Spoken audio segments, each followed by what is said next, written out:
In 2009, the gem that is The Princess and the Frog was released.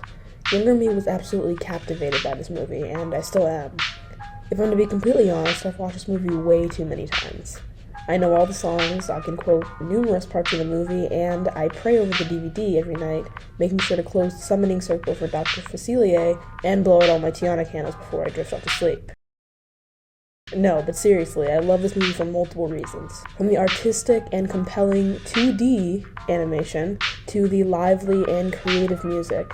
This movie is just, I can't even put it into words, it's great.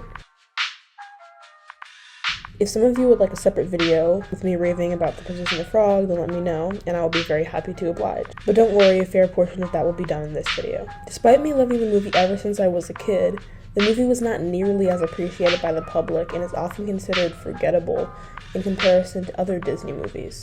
But why? Is it as simple as bad marketing and old animation? Or is a deeper story of racism to blame?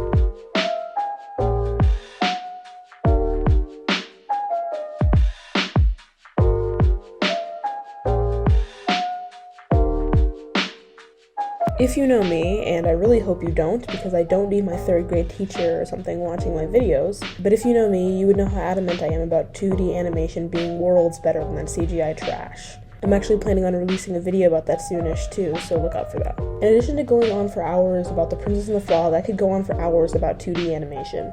In fact, it's actually one of the reasons I love this movie, but apparently the public would disagree.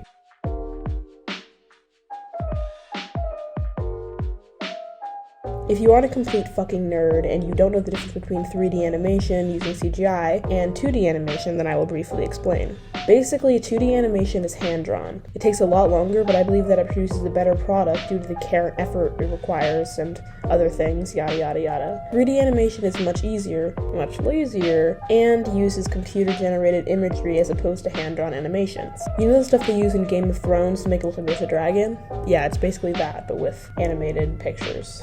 See, The Princess and the Frog was the last movie that Disney used 2D animation on. By that time, they were already using CGI or 3D animation for like all of their movies, including Monsters, Inc., The Incredibles, and Toy Story, all of which were hits. The public loved them despite doubts that the studio had about having movies be completely made with CGI. So when The Princess and the Frog came out as their first 2D animated movie in years, it might have been perceived as old and or outdated. For most, it wasn't as new and exciting as this new age technology that was rapidly getting better with every passing year. For Disney connoisseurs, it was old-fashioned, and for families, it was dull and uninteresting. Of course, I couldn't disagree more, but nevertheless, it's undeniable that the animation played a huge role in this movie's popularity, or rather, the lack thereof.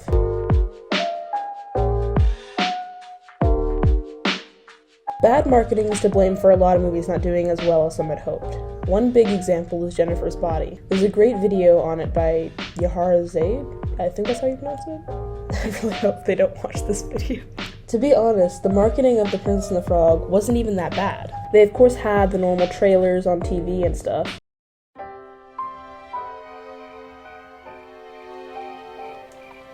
There's magic in the air tonight, and anything can happen. Prepare yourself for a classic tale in a whole new light. It's The Princess and the Frog, but not quite the way you heard the story. I was cursed by a witch doctor.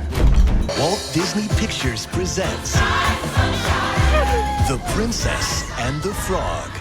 But a lot of people have said that the trailers for this movie weren't played very often at all. Now I was decently young, so I probably wasn't paying much attention to ads anyways, except for the ones having bright colors and that had names like Blue Razzle Shaker. Let's give this game a shake! Here! But I remember seeing the trailer maybe once. And while it didn't do a bad of showcasing what the movie was like, people have said that it wasn't played enough. Is there an underlying reason for that?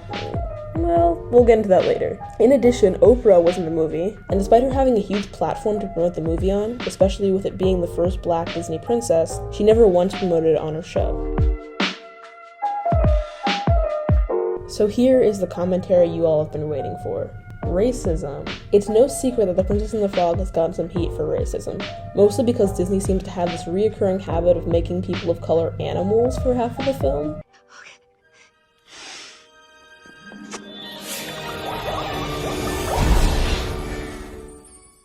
You don't look that much different. But how'd you get way up there?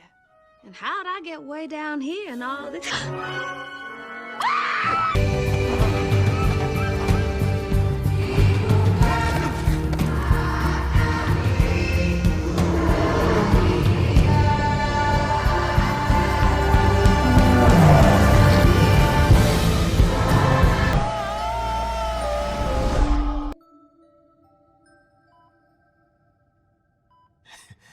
I did it! I did it! What the? No. I'm in the cat?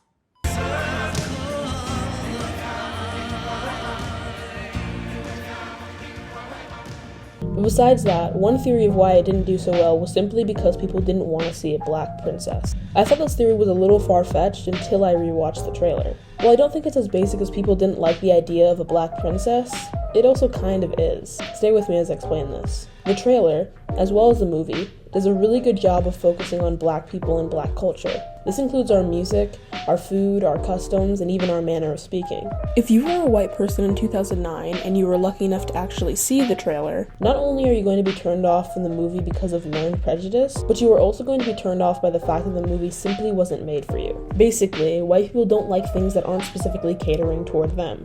And who are the higher-ups in the entertainment industry? White people. This could have possibly caused the movie to not be marketed nearly enough. It wasn't that they didn't like the idea of a black princess, but they didn't like the idea of a black princess having all the things that come with being black, or making it very apparent that she was black. So basically, they didn't like the idea of having a black princess. This is all my opinion. I would love to hear what other people think if they disagree with me here, as long as you're respectful. I'm fragile. On the other hand, there have been rumors about black people being turned off from the movie because the movie itself was racist. Now I can rant and rave about this movie all day long, but I can't ignore the fact that the main characters were frogs for most of the movie. Apparently, Tiana was also originally supposed to be a chambermaid, and some people had problems over that as well. I personally don't think this plays a huge role in its popularity, as I know that many people of color instantly identified with Tiana and the movie as a whole.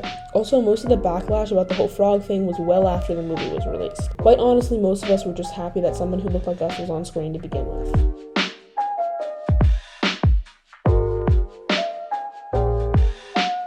I don't think any singular thing is to blame for the lack of popularity within, in my opinion, one of the best Disney movies ever made, but rather it is a conglomerate of all of them, some mattering more than others. At the end of the day, the people that mattered saw it and loved it, and it feels like this movie has its own little secret pocket of fans. However, I will always think this movie was highly underrated in comparison to Disney movies that I despised. Frozen. Ugh. Yeah, why? Do you think you could show us the way? Yeah, why? How does this work? Ow! Stop it, Sven. Frozen. Oh, God. And I'm sure that there are so many strings that need to be pulled for the movie to even be created, pertaining to the 2D animation and the music, etc. So I'm honestly happy that I was able to see this piece of art anyway. I will forever be picking and studying it for my own and others' entertainment. If you enjoyed this video, you could like it if you want, or you could give me a nice comment. Also subscribe if you want to see more videos like it. It really helps me out knowing that people actually enjoy the videos that I make. I understand that my channel is very new, but I'm going to try my hardest to continue making videos. Obviously, it's helpful to know that I'm not just talking to myself, as much as I enjoy doing that. I will have credits as far as music and other things in the description and on screen. But yeah, thank you for watching, and I'll talk to you in the next one. And despite her having a huge... what the fuck? Oh my god.